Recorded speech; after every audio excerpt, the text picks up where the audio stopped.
Bonjour Caroline, ça va bien? Oui, ça va très bien.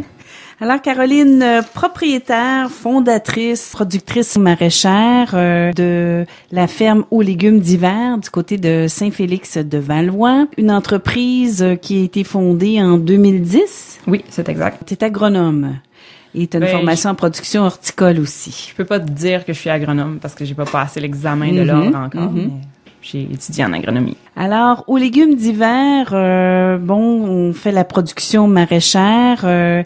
Qu'est-ce qui t'a emmené vers ce domaine-là? Un concours de circonstances, là, quand j'étais plus jeune, j'ai été cueillir des fruits dans l'Ouest canadien. Je me suis rendu compte que j'aimais beaucoup le travail physique à l'extérieur. Puis bon, ça me trotte dans la tête depuis que j'ai une vingtaine d'années de faire de l'agriculture un jour, mais je pensais pas que ça arriverait si tôt. Je me disais, à la retraite, je ferai de la production. C'est un projet pour plus tes vieux jours. Ouais, c'est ça. Comme AB. Puis je suis allée étudier en philosophie à l'UQAM, puis dans l'idée de peut-être travailler dans le communautaire. Puis pendant les étés, j'allais quand même travailler sur des fermes. Puis à un moment donné, ben là, je me suis sentie appelée par la... T'as eu la piqûre. Oui, voilà. T'as eu la piqûre. On te retrouve dans des marchés de solidarité, ça, on va y revenir un petit peu plus tard. Production maraîchère certifiée biologique. Oui.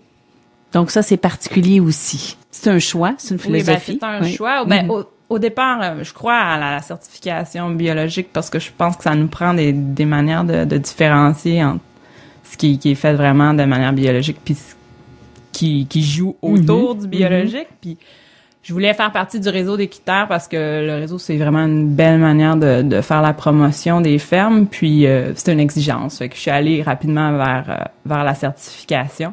Même si au départ, quand on est tout petit, ça change pas grand-chose, là. Je connais tous mes clients, donc la certification, ils l'ont quand ils me rencontrent. Mais c'était plus une exigence là, de faire partie de ce réseau. Pour toi, c'est important. La certification, c'est pas nécessairement ça qui est important, mais c'est de cultiver de manière biologique. Oui, c'est ça. En respectant l'environnement. Oui, de la manière la plus environnementale possible. Voilà. Tu fais partie de la jeune relève, hein? Ouais. Il y en a de plus en plus, on dirait, qui s'intéressent à la culture maraîchère aussi. Qu'est-ce qu'on retrouve comme légumes à la ferme aux légumes d'hiver? Moi, je fais une quarantaine de légumes différents, là, donc je fais pas mal de tout. Belle variété. Oui, puis c'est ça irait plus vite si j'énumérais ce que je ne fais pas. Je fais pas d'asperges ni de pommes de terre, mais sinon, là, je fais pas mal de tout. J'imagine, il y a des serres. Oui, j'ai un tunnel qui est non chauffé, puis j'ai une petite serre pour partir les semis là, au printemps. Pour l'instant, je fais pas de production là, de tomates de serre comme telle là, qu'on part en hiver. Tout est de la culture plein champ là, pour le reste. Là. Et quand on décide comme ça de cultiver de façon biologique, c'est assez exigeant aussi. C'est sûr que c'est exigeant. Il y a des choix, c'est des choix biologiques. Puis aussi, ben moi, je dirais, des fois, je dis que je suis plus biologique que biologique parce qu'au départ, je faisais tout à la main. Je voulais pas avoir de tracteur. Maintenant, bon, j'en utilise un parce que j'en ai un disponible là, dans la famille, mais c'est ça, tout est fait le plus manuellement possible. Puis le désherbage, on n'utilise pratiquement pas là, même les insecticides ou les pesticides qu'on a le droit d'utiliser en biologique, ben c'est vraiment au minimum là, que j'utilise ça si j'ai pas le choix. Là. J'imagine quand on décide de cultiver de cette façon-là, mais c'est plus exigeant, ça demande un contrôle plus rigoureux. Oui et non, parce que de cultiver comme je fais de manière très diversifiée, déjà on élimine beaucoup de problèmes parce qu'on fait pas une monoculture de quelque chose. Donc, oui, il faut qu'on surveille chacune de nos productions, puis comme on est un peu des généralistes, parce que finalement, on fait un peu de tout, c'est sûr qu'on a une surveillance peut-être moins étroite que quelqu'un qui produit juste du poivron, mais en même temps, on a plus de chances de pas avoir les mêmes problèmes que ces entreprises-là aussi. Puis s'il y a quelque chose qui va vraiment pas bien une année, ben on peut décider que cette année il y aura pas de poivrons dans les paniers, puis c'est pas grave, ils vont avoir plein d'autres choses. Donc on a cette flexibilité là aussi. C'est plus exigeant d'une certaine manière, mais il y a de la flexibilité. Donc l'hiver on se repose un peu. Oui, ben cette année j'ai décidé de pas me trouver un travail à l'extérieur, puis je me suis beaucoup reposée. Puis ça l'aide aussi là de faire autre chose là que de travailler physiquement tout le temps. Je suis contente là de faire ça de manière intensive pendant l'été, puis de pouvoir penser à autre chose là pendant la saison. De se ressourcer un petit peu là, parce que c'est quand même exigeant hein, quand ça démarre. Ben voilà, puis aussi tu sais planifier la prochaine saison, c'est plus facile à tête reposée que quand on est dedans. Je sais pas comment ils font les entreprises qui fonctionnent 365 jours par année, 7 jours sur 7. Ça doit être très difficile de réfléchir à ce qu'on veut pour l'avenir, puis tout ça. Puis là, j'ai la chance de pouvoir m'arrêter puis y penser. Là. Donc, c'est un beau rêve qui s'est réalisé parce que tu as commencé beaucoup plus petit, je pense, au début. Je suis encore assez petit. Oui. Mais oui, j'ai commencé là avec... Même la première année, je travaillais sur une autre ferme, puis je vendais des paniers à des amis pour tester là, un peu le marché. Puis c'est ça. Puis ensuite, j'avais 20 familles. Puis là, je grossis tranquillement pour être sûr de pas perdre le contrôle, puis que ça aille dans la direction que je veux aller. Y a-t-il beaucoup de support pour de la jeune relève en agriculture? Ce que tu peux voir là, autour de toi ou toi-même ce que tu vis, là? Il y en a, il est un peu méconnu. Moi, quand je suis arrivée, je réalisais pas qu'il y avait autant de support, disons, au MAPAC, même à la financière agricole. Il y en a de plus en plus parce que d'autres ont ouvert les portes avant, comme les Jardins de la Grelinette ou... oui, on les a vus à la Semaine verte, oui. Ou la coop Tournesol. C'est des entreprises qui ont permis de démontrer que ce qu'on faisait était viable, puis...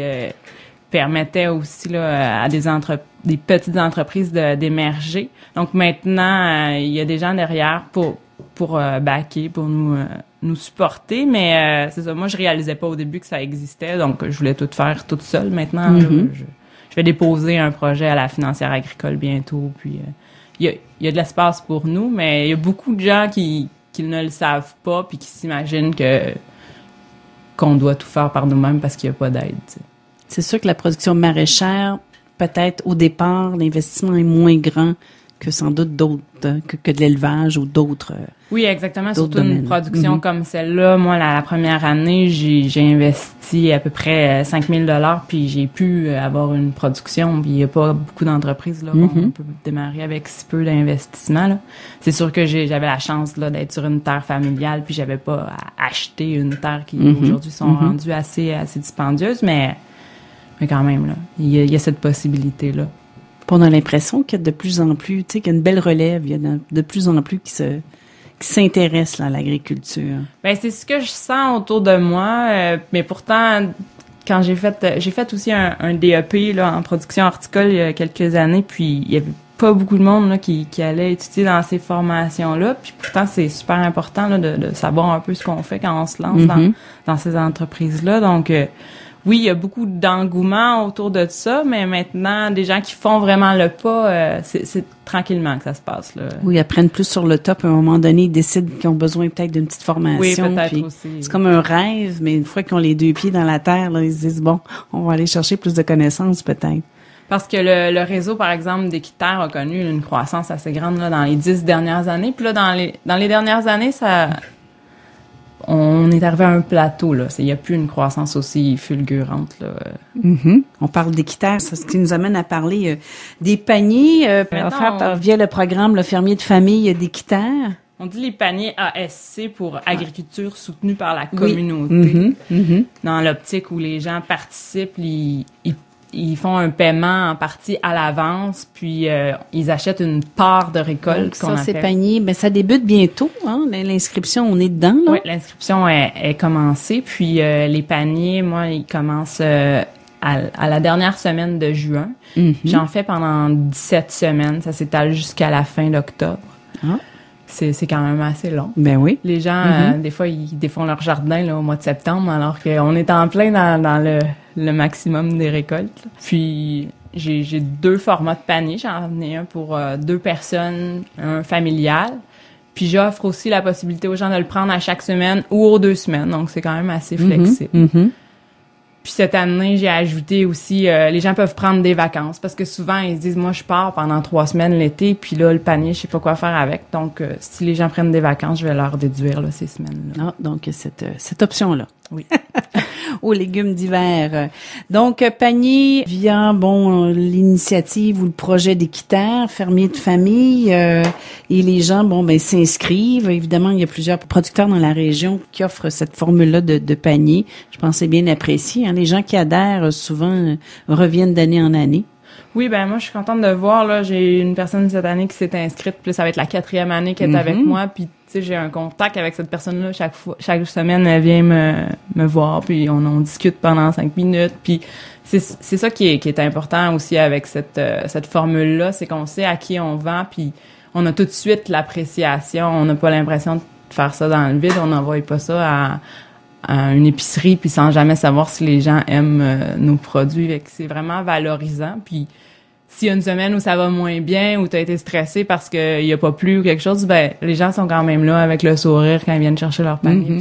C'est toujours un petit peu une surprise, ces paniers. Oui, ça va avec la disponibilité des légumes. Ça va avec la saison. Puis moi, j'essaie d'alterner les légumes que les gens mangent pas nécessairement à chaque semaine, mais j'en mets aux 2-3 semaines. Puis les laitues, par exemple, j'en mets pas mal toutes les semaines parce que ça, les gens en mangent de manière régulière. Donc, puis j'essaie aussi d'aller avec ce que les gens me font comme commentaires. Là, des fois, c'est difficile de satisfaire tout le monde parce que d'un individu à l'autre, il y en a un qui en a jamais assez de zucchini, puis l'autre, il voudrait que t'en mettes jamais. Mais j'offre aussi un panier d'échange. Donc, les gens, s'il y a quelque chose qu'ils aiment pas, ils peuvent l'échanger là au moment du point de chute. Quand ils viennent cueillir leur panier. Ouais, c'est ça. Donc, il y a encore de la place pour s'inscrire? Oui, là, il y a encore de la place. Ça vient de commencer les paniers. Puis, j'en offre 2 fois plus que l'année dernière. Donc, il faut que j'aille chercher des nouveaux clients.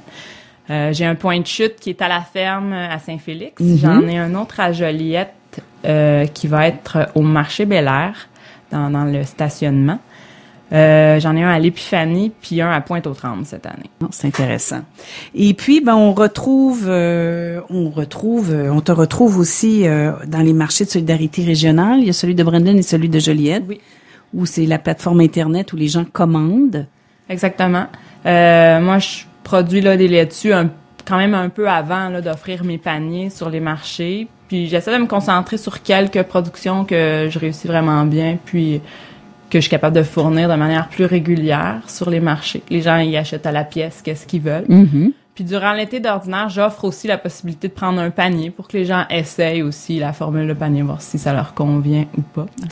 Cette année, on va offrir sur notre site Internet une façon d'acheter des commandes additionnelles, mais ça va être probablement plus réservé au panier. Ou ceux qui sont déjà inscrits. Il va falloir venir la journée du panier pour les chercher.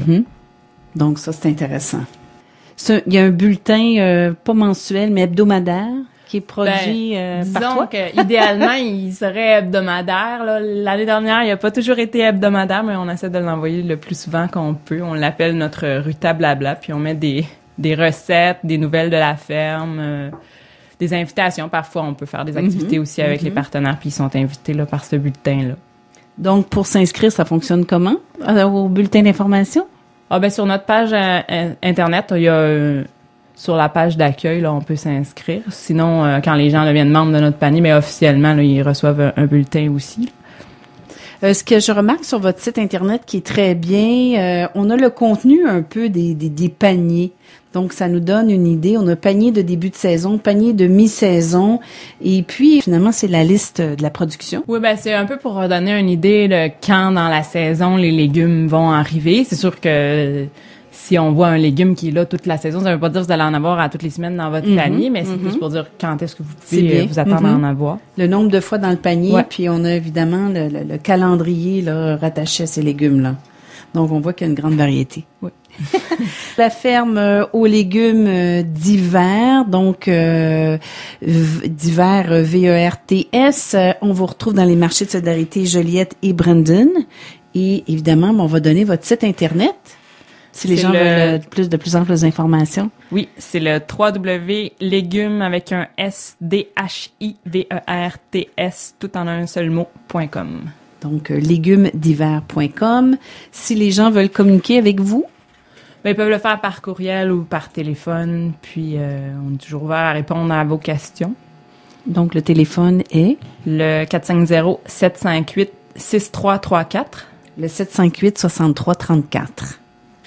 Caroline Lorrain, merci beaucoup. Une belle continuité. La saison commence. Fait que là, c'est... Les semis débutent là en ce moment. Les semis débutent. On va souhaiter une belle saison. Hein? Merci beaucoup. Merci.